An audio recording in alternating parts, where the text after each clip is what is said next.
Good day, everyone. Yeah, my name is Edays, and I hope we're doing really well.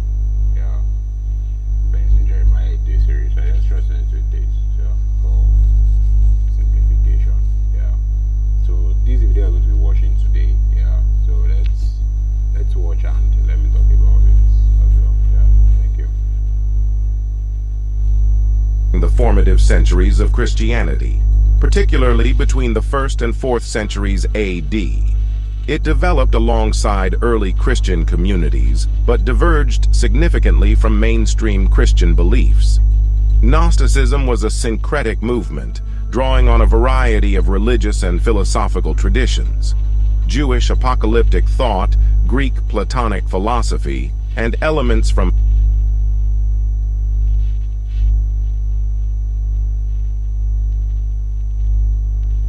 في عالم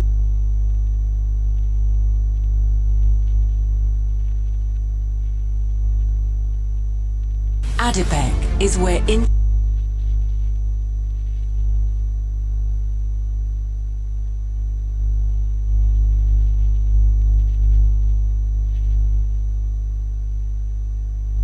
All right. Let's Persian Zoroastrianism contributed. Gnosticism arose during the formative centuries of Christianity, particularly between the 1st and 4th centuries AD. It developed alongside early Christian communities, but diverged significantly from mainstream Christian beliefs. Gnosticism was a syncretic movement, drawing on a variety of religious and philosophical traditions. Jewish apocalyptic thought, Greek Platonic philosophy, and elements from Persian Zoroastrianism contributed to its dualistic worldview. This mix of influences allowed Gnosticism to appeal to a wide range of spiritual seekers. The movement was particularly strong in intellectual centers such as Alexandria in Egypt, where mysticism and philosophical inquiry were deeply ingrained. Gnostic ideas spread throughout the Roman Empire and the Eastern Mediterranean, often attracting groups of followers who were seeking a more mystical and personal religious experience. At the heart of Gnostic belief was the idea of dualism, the sharp distinction between the material and spiritual realms. The material world, including the physical body, was viewed as a prison, inherently corrupt and flawed. It was a realm of darkness and ignorance, keeping the soul bound and separated from its true divine origin. The material world, according to Gnostics, was created not by the true God, but by the demiurge, a lower, ignorant deity often portrayed as arrogant or even malevolent. The demiurge was responsible for the flawed creation, trapping divine sparks, souls, in the physical plane. In some Gnostic sects, the demiurge was equated with the God of the Old Testament, which led to conflicts with Orthodox Jewish and Christian views. Beyond the demiurge and the material world was the true God, a transcendent, unknowable deity. This God was beyond human comprehension and not directly involved in the creation of the physical universe. Instead, the true God was the source of light, goodness, and spiritual truth, existing in a higher realm often referred to as the pleroma. Gnostics believed that human beings were composed of both material and Gnostics believed that often referred to as the pleroma. Let's check the meaning of pleroma.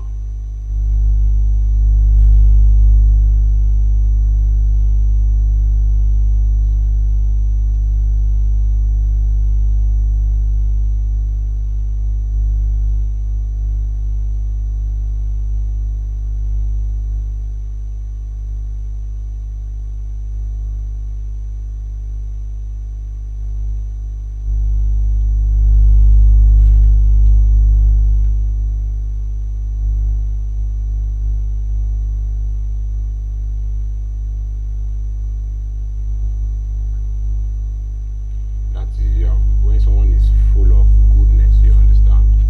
Yeah. Nice one.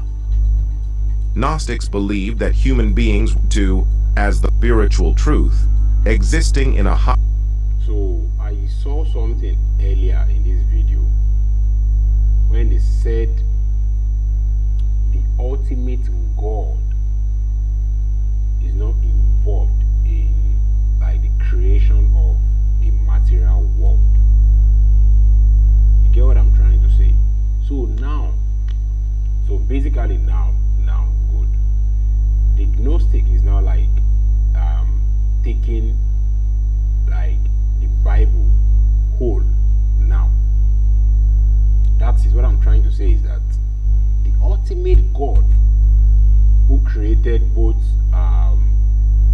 like all the other like angels, which don't let me use small gods, because it's the one that is the ultimate creator of everything, ultimate creator.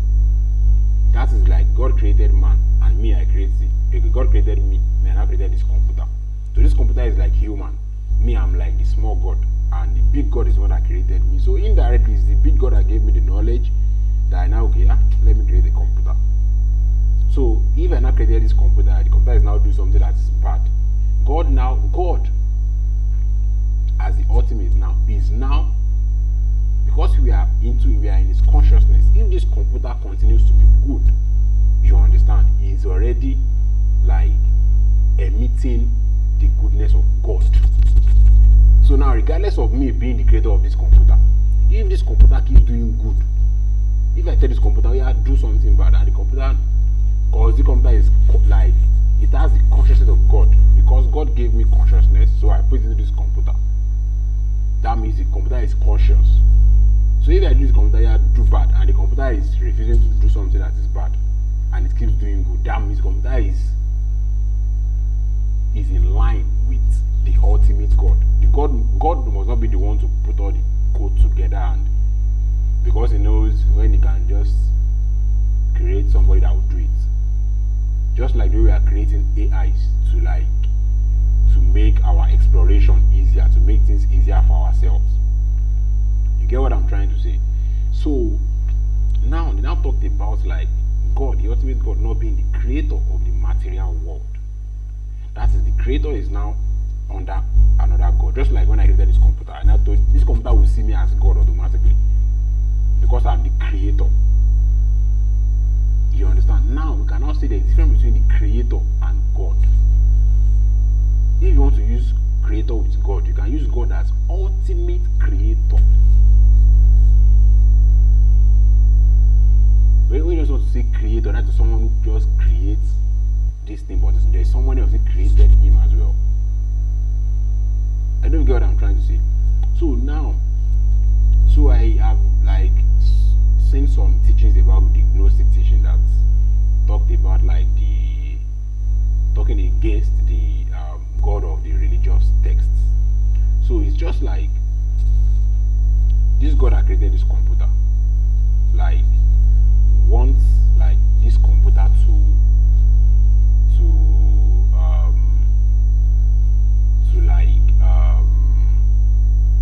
like perform some tasks. You understand? But as the computer grows and gets to be more conscious, it's now like it would evolve. That is, from performing menial tasks, it will go into probably helping those that are performing menial tasks, so that they too can grow faster and move to the next stage of, let's say, menial task is the first stage where we are born. Do you understand? Do you understand what I'm trying to say? So the Bible is just like the Bible, like the teachings of the scriptures, like the religions, is just like, okay, let's teach like the children how to live life. Do you understand? So once you get to a stage of youth, then you've learned how to live life. No, you now start teaching. You now put it on your own hand to teach the younger ones, so that the older people can attend to other things. So that's just like the youth now, the people that were youth before, that were teaching you being the younger. That is the Bible. The people that are the Christianity now, they are the youth teaching the kids how to live life. So once the kids now become a youth, you understand? Now it's just like the youths that were teaching the kids are like the gods. That like, yeah, do this, don't do this, try not to do this and do this, and they are observing those kids' behavior so that they can be placed accordingly where the time comes for them to graduate. You get what I'm trying to say? So now the youths now are like the gods. They are the one, like they are in charge of like teaching those kids. So the kids will see them as master, boss.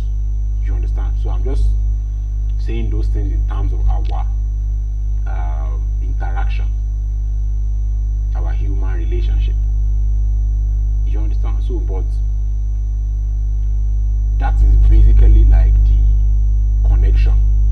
For some of us, see it as like once you get to the youth and you now see that all these things you are teaching me, you like just like when you see more knowledge, you know, be like, why have you been teaching me? There's possibility that you like, due to the fact that you come across, you're just open to the knowledge.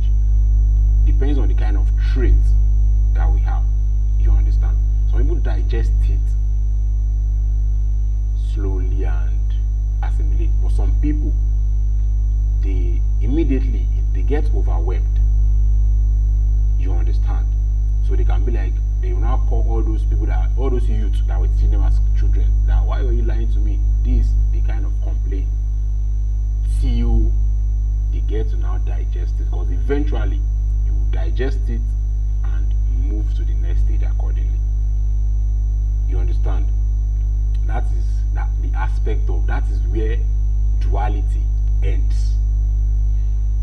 The process of merging the duality into one is getting from that childhood stage to the youthful stage. So when you want to measure duality, that's when I talked about when you come across the knowledge of merging the duality into one. That is that good and bad, don't do this good, don't do this bad, and do this good, don't do this bad. When you now get to the youthful stage, where you now become one. You understand?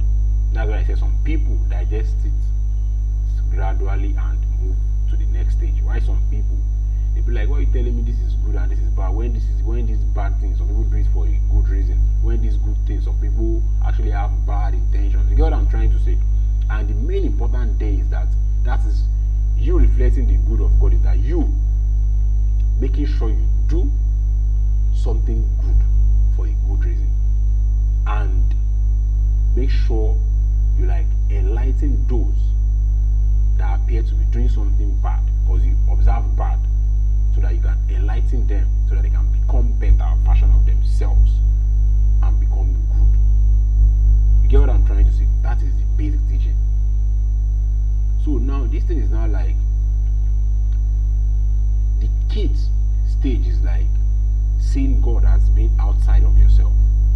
So when you're now getting to the youthful stage, is now like seeing God as being in you. That is, you can do anything with God because He is strengthening you as always. You get what I'm trying? That is, you have the power to confront any form of evil that you are seeing and convert it into good. You get what I'm trying to say? That is, remove the negative and build upon the goodness of it. I'm sure I've kind of like linked all the analogies together, and I'm sure you understand what I'm trying to say. So basically, what I just said is that the material realm is like what the Gnostic is saying now, is like it's created by a God that is not the supreme, the main God. You understand?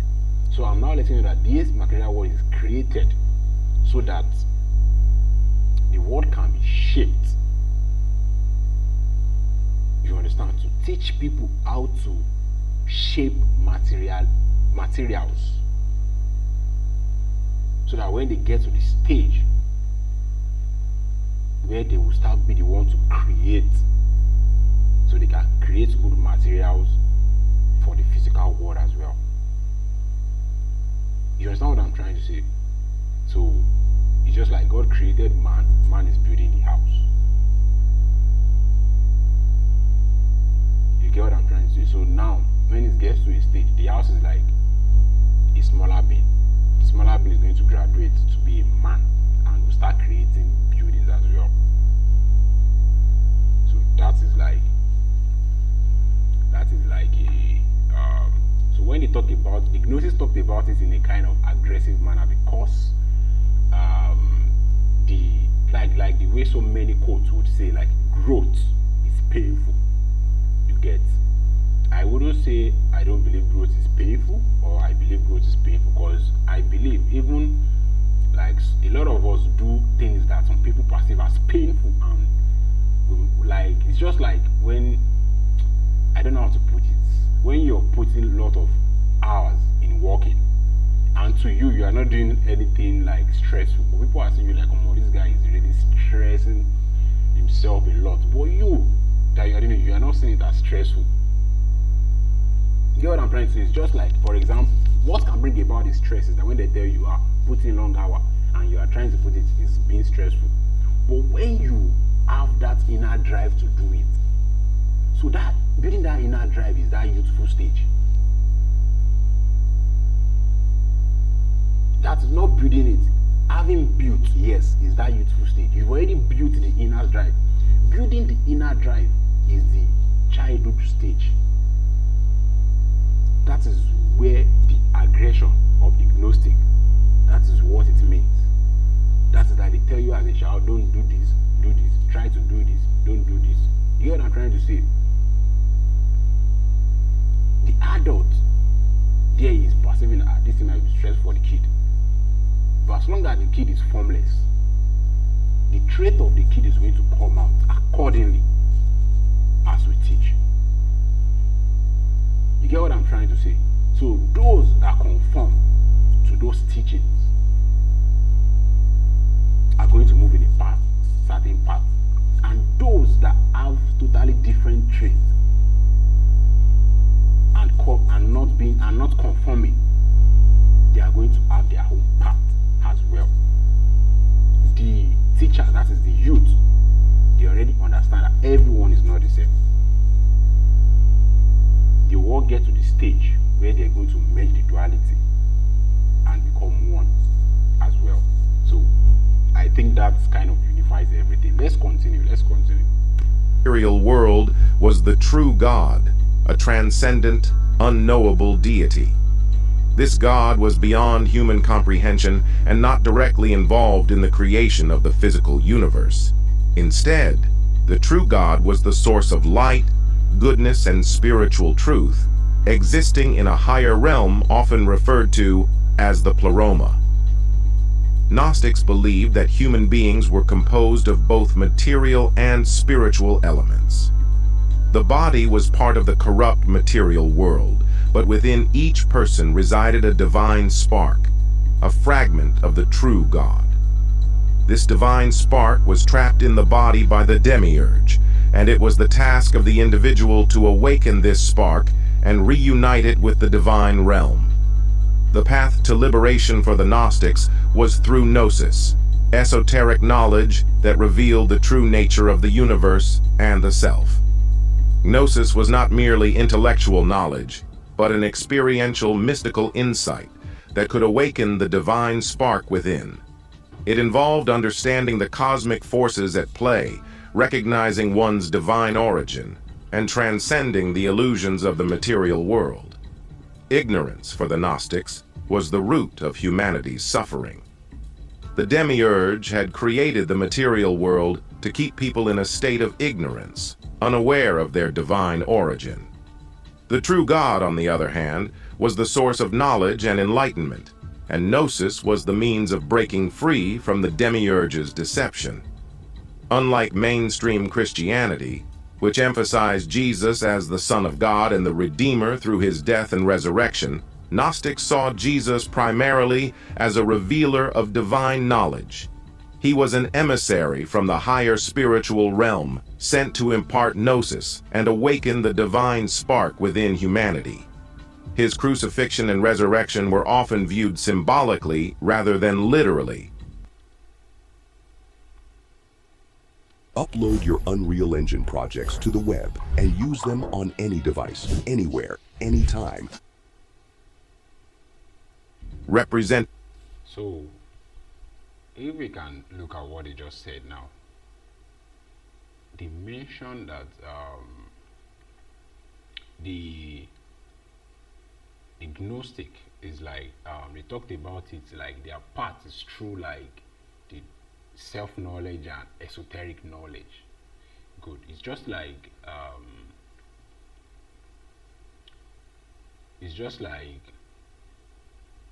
when you get to that stage of merging of duality, you understand automatically.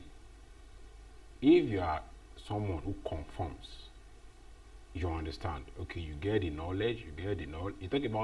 They talked about it. They said self-knowledge and esoteric knowledge. If you're a kind of person who is conformed to the teachings, you understand, and now realized, that is when you get to the stage of merging the duality. You understand. You now start to like teach, you understand, those teachings that you've been taught according to your understanding.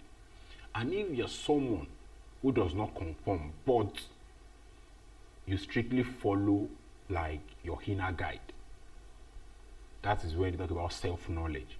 Now you will now teach, you will now be a teacher too, that is going to teach those that don't conform directly, but conforms to their own biorhythm, that follows their own instinct. You will be a teacher to them. So Gnosticism is like that part of merging. You get that part of merging. So once you merge like this, is like you two will now come and start giving out your knowledge. Everything is basically about like giving back. You understand? Because inside every one of us, like they said, there is a divine spark. Some of us, we use our divine spark is what pushes us. We'll be like, follow these teachings. The divine spark will be like, the divine spark that would be like, no, just follow your heart.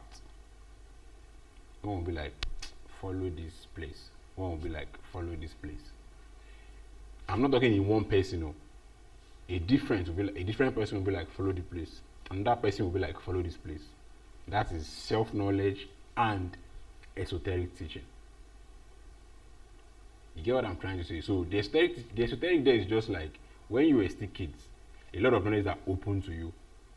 So when you now get to a certain stage, you are now the one looking, probably you are going in details according to some knowledge. That is probably they tell you study biology. But when you now get to that stage, your youthful stage, you now be like, okay, I want to study botany. I want to study zoology. That is you are going in details into those knowledge that are not open to everyone as kids. I'm sure you grab what I'm trying to say. So let's check. And I think this they mentioned something about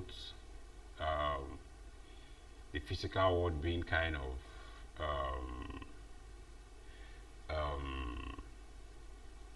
they mentioned it's kind of aggressive, and I think I've explained something related to that earlier. You understand that there are some things you might be doing that people around you can be observing that you're stressing yourself. You get what I'm trying to say? So that is like the aspect of the teachings. That is the experience, like being the material world being a pain. Yeah, they talked about the material world being like the body, being like I think he said bondage or painful something. You get what I'm trying to say? So that is like during that process of growth, you might be facing those kind of. But even if you follow the the path of self-knowledge, and you follow the path of societal conformity, you understand. Those are the things you like. Those are the ways you will be observed to have experienced your path. If you follow the societal conformity, that is, you read, you put in some effort into your books and all that, that you want to become a doctor. And if you probably just following your instinct, you're like following a path whereby the society is telling you become a doctor, but your instinct is pushing you, that inner divine spark is pushing you. Try to paint that thing that is on your mind. Paint it now, even when nobody is even looking at your painting. You understand, you paint, you understand. Those kind of experiences are what will be like, you'll be feeling those kind of like things that could be seen as stressful when being observed. You get what I'm trying to say? So I'm sure we should get to some stages of like really probably aggressive, but with what I've been seeing so far, it has not really been as aggressive as like I've seen it in other videos and all that. But however it goes, I'm going to kind of follow it up. Let's see. I am kind of enjoying it. Because I actually believe like they see like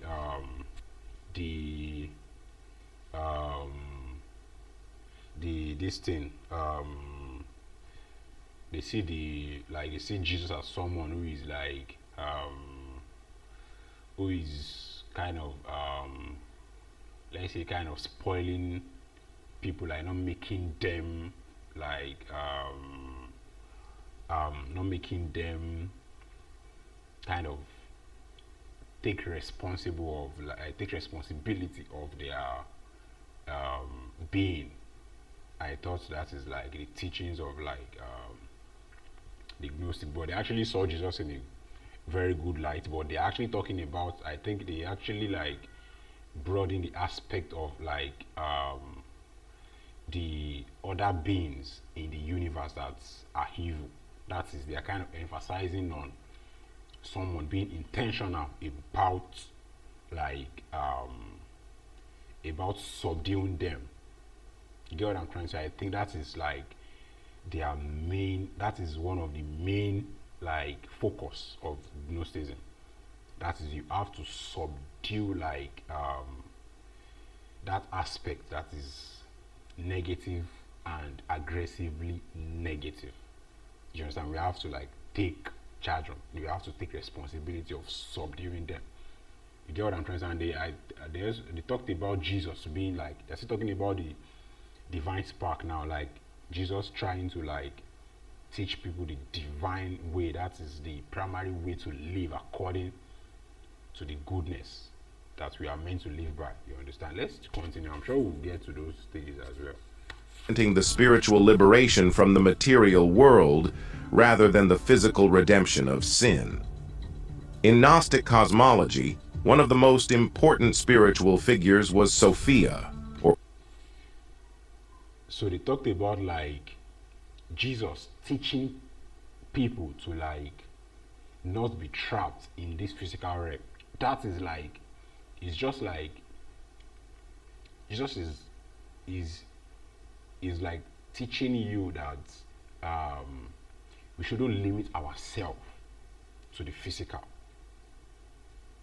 You get what I'm trying to say? That is giving, just like I said earlier, just like those kids, you tell them, it's just like telling the kids, like teaching the kids everything like you feel they need to know. But when they get to the stage of duality, you now make them know that all this knowledge that you have, you understand. You are an astrophysicist. So now, those your knowledge, start sharing it. There are some knowledge you don't know. Like this man you are seeing in front of me, or this lady in front of me. She's a model. She knows how to pose for pictures, and she can represent brands. You can learn or like learn from how the art or something. You get what I'm trying to say? So it's just like, don't try to feel you've gotten a lot of knowledge, you're a graduate, so you should start like chasing people that are not like, that did not go to school off. If you understand what I'm trying to say, it's like, don't try to like hold on to all these things in, like all these physical things, you understand, try to like, it's making us know that we are more than whatever we might think we are. So we should always like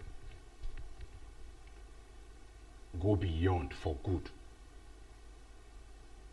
Anything good, we should do it according to how we can, and even put in like go to the extreme to be good. Let's continue. or wisdom. So most important spiritual figures was Sophia, or wisdom.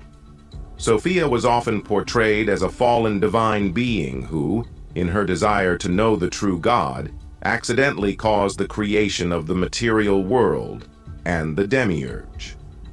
Her fall from grace led to the entrapment of the divine sparks in matter. However, Sophia also played a role in the eventual redemption of humanity by aiding in the process of gnosis, helping souls return to the pleroma. In addition to Jesus and Sophia, Gnostic texts often featured a range of divine beings called aeons, emanations from the true God who represented various aspects of divinity such as light, truth, and life. These aeons existed in the pleroma and acted as intermediaries between the true God and the material world.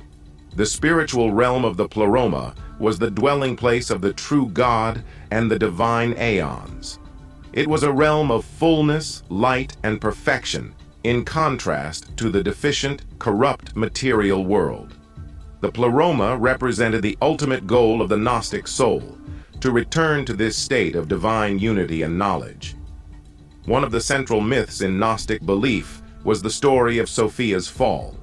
In her desire to understand the true God, Sophia stepped beyond her bounds, leading to the creation of the material world by the demiurge. This myth explained the existence of evil and suffering in the world, while also offering hope for redemption through the intervention of Sophia and the attainment of gnosis. The material world, governed by the demiurge, was also controlled by lesser spiritual beings known as archons. These archons were often depicted as rulers of the material realm, enforcing the ignorance and oppression that kept souls trapped within the physical world. Gnostic texts sometimes identified the archons with planetary deities or other supernatural forces. Unlike Orthodox, I can say we are like really going like towards some an extent like that. Yeah, the thing is, you can see the like the kind of chain. God is just like created someone, and the person is like in charge of knowledge. So now the person like is now trying to kind of probably like go against some rules. Then the person was like laid off, like kind of separated from the main people, just like you are among a group. Then because of some certain things, you're now taken out of the group. You now want to create, or a realm was created for you at least to keep you occupied. That okay, these people like teach them this, and because the person is in charge of knowledge, the person might now feel like, okay, let me teach them this indirectly, or probably let me teach them this directly, because even if I say directly, they might do this, and I don't know, the person just did the best that she could do. So she kind of, so what I'm basically bringing in is that they said all she does is like kind of now trap humans, you understand, in the material world. Let me first go about it first. Sophia, that was pointed out, is like the goddess of knowledge. So now I said something like about like when you now graduate as an astrophysicist, don't chase people off you that starts bragging. That is when you have knowledge. You are now bragging that, hey, like, you get what I'm trying to say? You are now like you are like, I don't know how to put it. okay, let me just, for example, you have knowledge now. You're not like, before I can teach you this thing, you have to pay me like $1 million. You understand?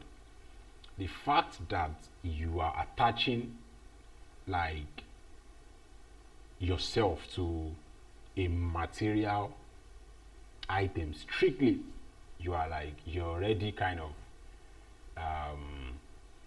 attaching yourself to the material world already, because you are being strict about it. Because there are some people definitely that are going to transcend that your knowledge, regardless of you doing it for free or paying money, getting money. They will be the one to transfer. Just like probably there is an astrophysicist in the US, and there is one boy, one like 10 years old boy in Nigeria who loves astronomy. But there is one knowledge that this person in London wants. You understand? If that person in London decides to go online and share their knowledge, the boy can see it here. And if that person decides that only people that come to his gatherings will see his knowledge, someone from Nigeria here might take that boy to that place. So what I'm trying to say is, it definitely happen. You are the one that just decide to like, I want to like do this way. That is trying to kind of give yourself some boundaries because of the knowledge you have. Now I'm talking in terms of knowledge strictly now. You understand? Just like when they say knowledge is power. So when you have knowledge, don't use that power to oppress people. They talk about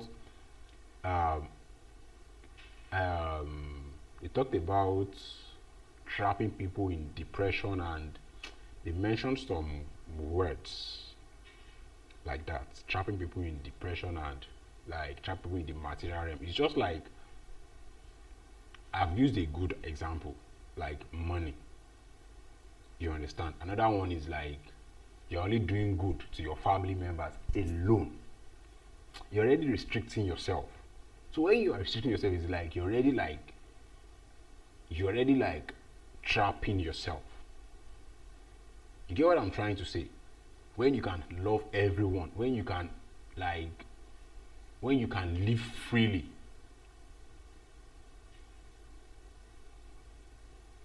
You get what I'm trying? But that does not mean that you cannot exert your power on the material world. You understand? I think that is some things I think that would boil down to the Sophia's angels.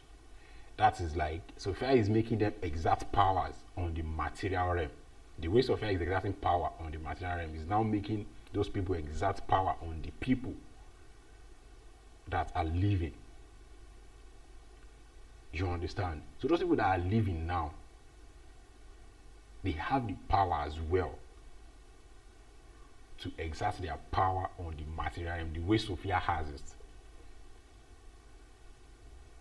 You know, Sophia is even above our own angels. Do you understand what I'm trying to say? And those people, they can even exert power that those people that are in the eons, they can even exert their power on the spiritual, on the physical realm. Like if you see what they said earlier, they said those eons, they are the intermediary between the main God and the people that are living. And Sophia is trying to trap, is like, not that he's trying to trap, he's trapping them so that they can actually like, swiftly move away from traps and untrap people as well. You get? So those aeons too, once they like see someone who has kind of attained the level of Sophias, or who is ready to like, who taps into the goodness of the ultimate God, then they have direct connection to that person. So the person would now be like doing, like, you don't have the power to like shape the material world accordingly. He's not trapped by it. You get what I'm trying to say? I'm sure that's a very good one. Let's continue. Christianity, which taught that salvation came through faith in Christ and the grace of God, Gnosticism taught that salvation was achieved through knowledge. By understanding the true nature of reality and recognizing the divine spark within, individuals could transcend the material world and ascend to the pleroma. And ascend to the pleroma. You get the message now. That is, once you've successfully passed Sophia's test, that means automatically you already have access to the eons, and the eons are the intermediary between the pleroma and humans. So it's just like you already have access to the pleroma. That is, God is just giving them message and they are giving you the message immediately, and you are shaping the material world. You grab what I'm trying to say?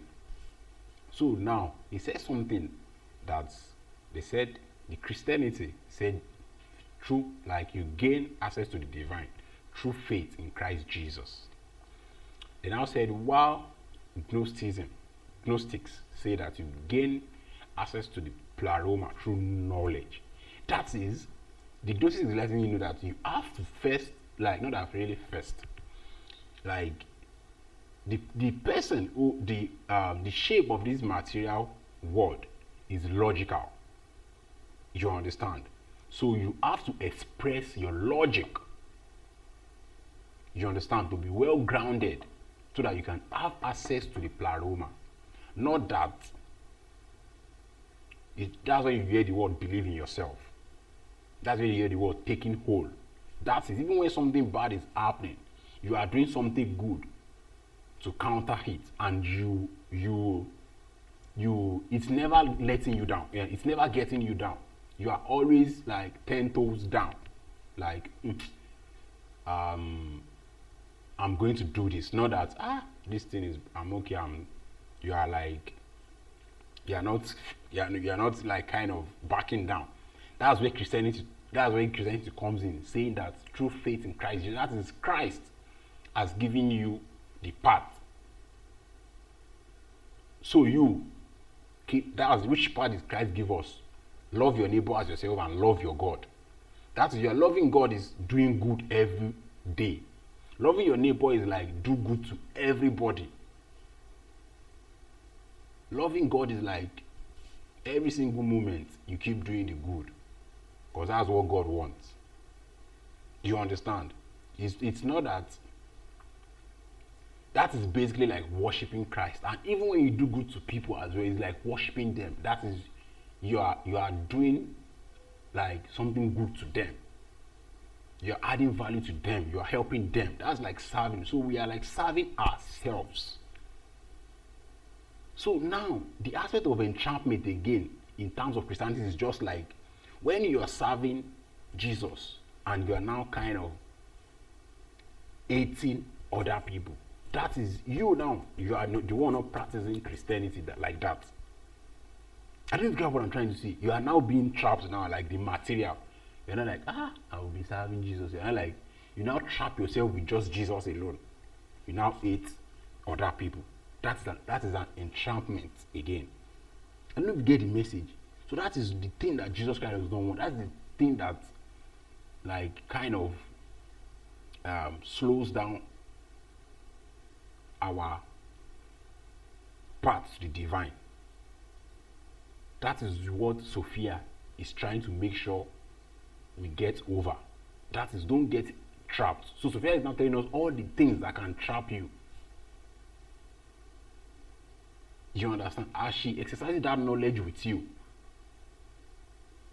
you understand? You get to see possibilities, and it's possible that you might even want to get trapped in that knowledge. So she's making you know both everything you need to know and the things you'll be needing. She's telling you. And telling you, don't be dependent on them. Just have them handy. Don't be strictly dependent on them. I don't know if you get what I'm trying to say. So that is just the basics. That is just the basics. Yeah, thank you. Let's move on. Gnostic groups often engaged in mystical practices, including meditation, asceticism, and rituals designed to help them achieve gnosis and ascend spiritually. And rituals, mystical practices, including meditation, asceticism, What is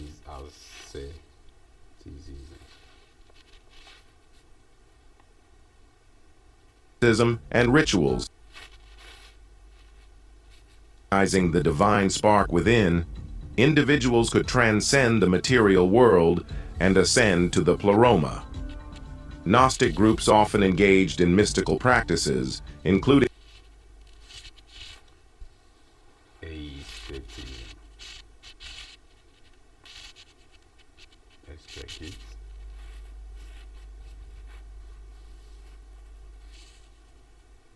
Okay. That is like paying attention to yourself as well. Yeah, that's a good one. Beautifying yourself. Don't forget about yourself. meditation. Individuals could transcend the nature of reality and recognizing the divine spark within, individuals could transcend the material world and ascend to the pleroma. Gnostic groups often engaged in mystical practices, including meditation, asceticism, and rituals designed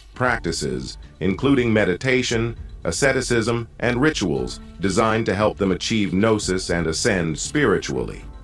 These practices varied among different Gnostic sects, but were generally aimed at purifying the soul and awakening spiritual insight. Gnostic sects typically believed that only a select few were capable of achieving gnosis. These elect individuals were those whose divine spark was sufficiently awakened to receive the hidden knowledge. Others, who remained in ignorance, were destined to remain trapped in the material world or experience ignorance. And these elected that only spiritual effects spiritually. These practices varied among different Gnostic sects, but were generally aimed at purifying these engaged in mystical practices, including meditation, asceticism, and rituals designed to help them achieve gnosis and ascend spiritually. These practices varied among different Gnostic sects, but were generally aimed at purifying the soul and awakening spiritual insight. Gnostic sects typically believed that only a select few were capable of achieving gnosis. These elect individuals were those whose divine spark was sufficiently awakened to receive the hidden knowledge. Others, who remained in ignorance, were destined to remain trapped in the material world or experience cycles of reincarnation until they could awaken. Gnosticism was eventually labeled a heresy by the emerging Orthodox Christian Church. Early church fathers, such as Irenaeus, Tertullian, and Hippolytus, wrote extensively against Gnostic beliefs, condemning them as dangerous distortions of Christian teaching. The rise of institutional Christianity, with its emphasis on orthodox. Can you see what I said earlier? They mentioned this some seconds ago, not basically this one. He said, like, people that kind of remain in ignorance are going to be trapped until that you know that the aim is not to get you trapped. Can you see now? The aim is to keep teaching you, to teach you until you grasp and boom, you check up accordingly. You get what I'm trying to say? So, and in terms of the church elders and the writings against Gnosticism, it's just that. It's just like Gnosticism is like I said, is like the conforming aspect, while the church is like the self-enlightened aspect. So now, the fact that those two are being like against, they appeared or they might have been against each other, you understand, does not mean we as people now should now pick a side, since we can get them identified. You get what I'm trying to say? So the Christianity is like preaching. Use your inner spark. Gnostic is now telling you this knowledge, have it handy as well. Play with it. You get what I'm trying to say? Play with it, explore with it. You have everything. Don't just say you want to, I don't want to listen to this mind. I want to read this book alone. You are now being strict with yourself. You are not attaching yourself to something. That is now entrampment. And Gnosticism too, now you now be like, I want to follow my inner self. I don't even want to read any book at all. I don't want to read any book. Now you're now being like, you are now attaching yourself to yourself alone, neglecting every other thing. That is like a form of entrampment as well. So now we have the knowledge of, okay, you can listen to your body and read this book, but the main thing that you have to do is do good. Do what? Good. That is the main thing, because God is up there doing good every day, every time. And what we have to do is like keep doing what? Keep doing good. I saw a quote today. I was listening to a song yesterday. The song talked about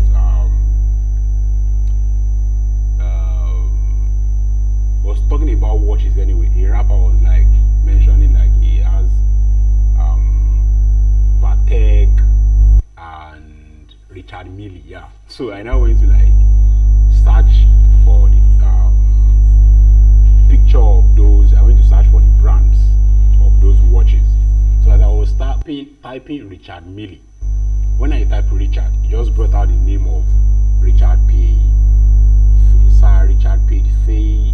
Feynman. So I decided to click on his name first before I went ahead to search for the watches. So I was not looking at, I saw him, he's a theoretical physicist. So I now said, let me even check his quotes. I was reading them today. So I saw this quote.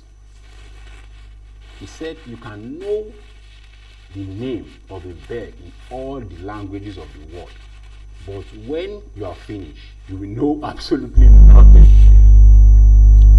whatever about the bird. So let's look at the bird and see what it's doing. That's what counts. He now said, I learned very early the difference between knowing the name of something and knowing something. You grab Richard P. Feynman, ranked as one of the 10 greatest physicists of all time. Can you imagine? It's just like what some of us do is just like we know the name of God, we know all the teachings of every book, we know all, but we are not like kind of observing what is the trait of God. You understand? We're just attracted to like the teachings alone. What is the trait of God? Which is, God is good. That is the only trait of God. So your own now as someone who is observing your inner self and your outer self will now be like, you should be intentionally good in all ramifications. You grab what I'm trying to say?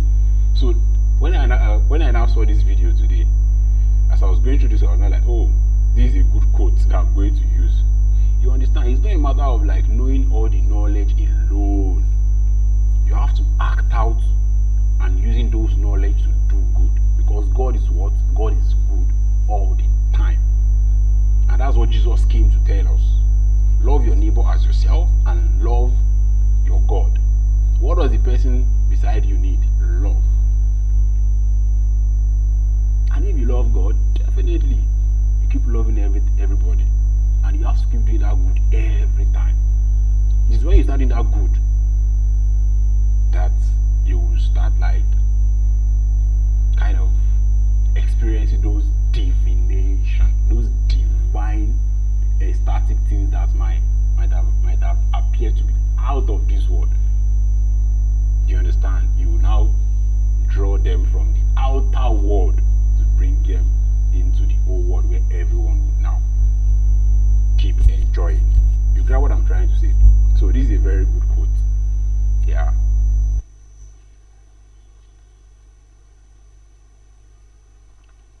So he said I was an ordinary person who studied hard.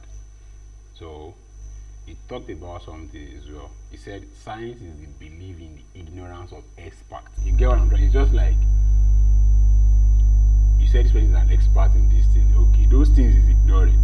That is the detail. Is now what science is. Can you get what you say you have knowledge, and science is even studying those things you are not even looking at. That means they can ask you a question on this thing and you won't be able to say it because you are ignorant of it. You grab. So I just love to explore codes as well, and you understand. So we can keep enjoying ourselves. This is one of our daddies that you grab. All right. So let's move forward to the video. Yeah, ChatGPT. I like to kind of correct, like try to look into my this thing expressions at times. You understand, but most times I like to do it, but I really like not to like overthink about it. But I always like to do it. You understand, but yeah, most times I always like to do it. Yeah.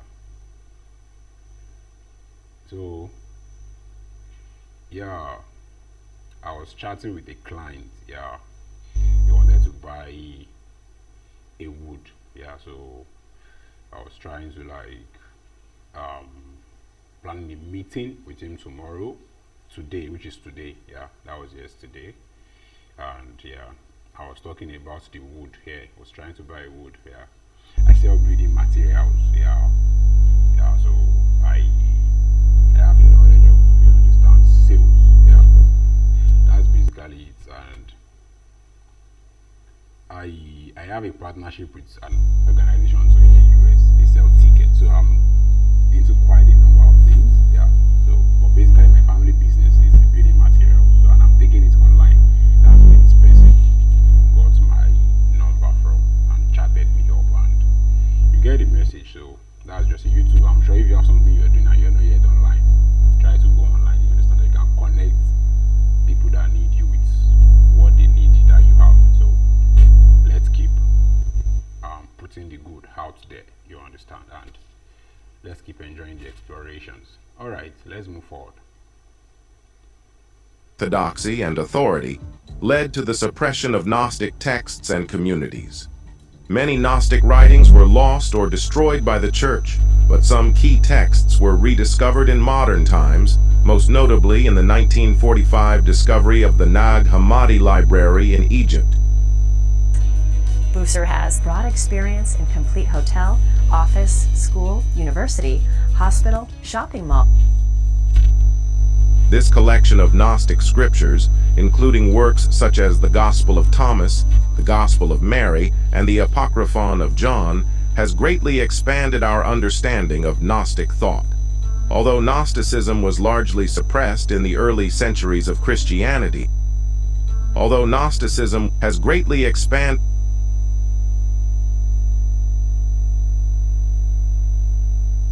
our understanding of Gnostic thought.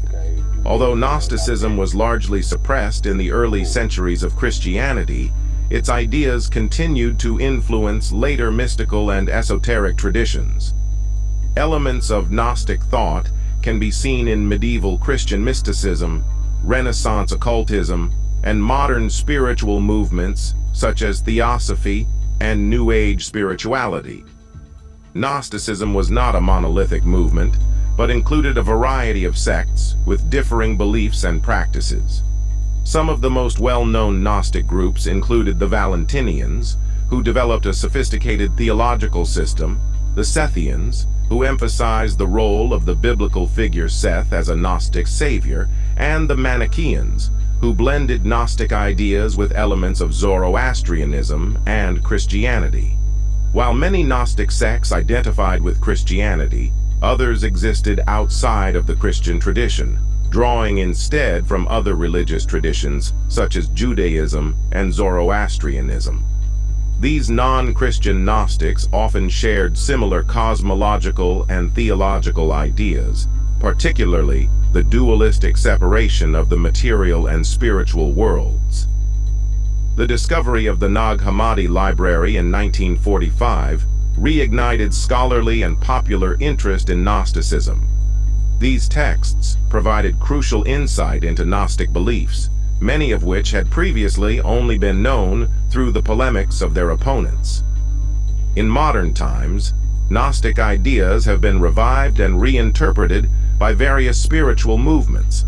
The emphasis on personal spiritual experience, inner enlightenment, and the critique of institutional religion resonates with many contemporary seekers who identify with esoteric or New Age spiritualities.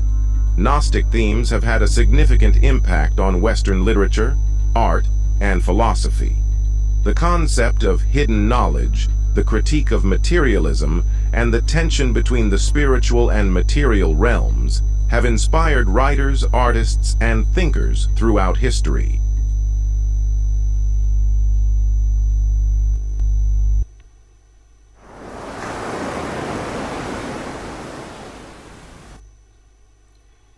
Oh no, I've not copied. Okay, let me put this on. Yeah, then go back. So, I have something that came to my mind earlier. Gnosticism arose during the formative centuries of about this video, during the video. Let me try to remember.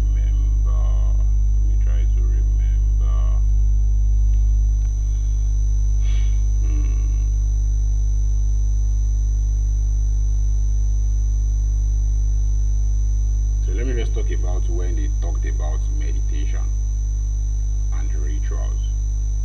We already looked toward ecstatism. You understand? It's just like meditation is like when you've done something that is not the best. You understand? Don't try to let go of it. Try to act towards it according to what you know is good. You understand? That is where you probably lied. You can go back to the person I was like, I lied to you earlier, so I lied because of this, so I'm so sorry. Don't be like, that was yesterday, forgo it. No. You understand? That is made intentional. And now, aestheticism, I think we checked that earlier. That's like beautify yourself, look good. You understand? Try your best to look good. You understand? Beautification. And be beauty from within as well. You get what I'm trying to say? And the third one is like rituals. That is like be doing good every day. Be doing the good every single day. That is like the ritual. Like keep doing it. Automatically when you start, you keep enjoying it. That is just the check. And don't see that something is too small to be good with. Yeah, that's not really what was on my mind, but I can't really recollect what came to my mind. Rather, that's not really what was on my mind. It was about the Gnostics and Christianity. So, but I think I covered a lot anyway. So, yeah, we're going to definitely keep seeing. I'm going to check out okay, one thing again, let me say this one is that you see, like, even during an aggressive period where books were burnt, some books were found as well. Again, you understand? Some books were found. And the thing is, the only thing that could happen if probably books were burned and this thing is that those teachings would be rewritten again. Because we are all on a path to, like, we are all on a single path, but the path could appear like this. That is from the back to the front. It's just like where you cut the front, you cut the head of the pyramid, but it will keep growing till it touches again. So it will now be growing bigger. So let's say as we cut it again here, it will be growing bigger and be getting more steep, and it does not disturb the growth at the bottom. You only cut it at the top. It will grow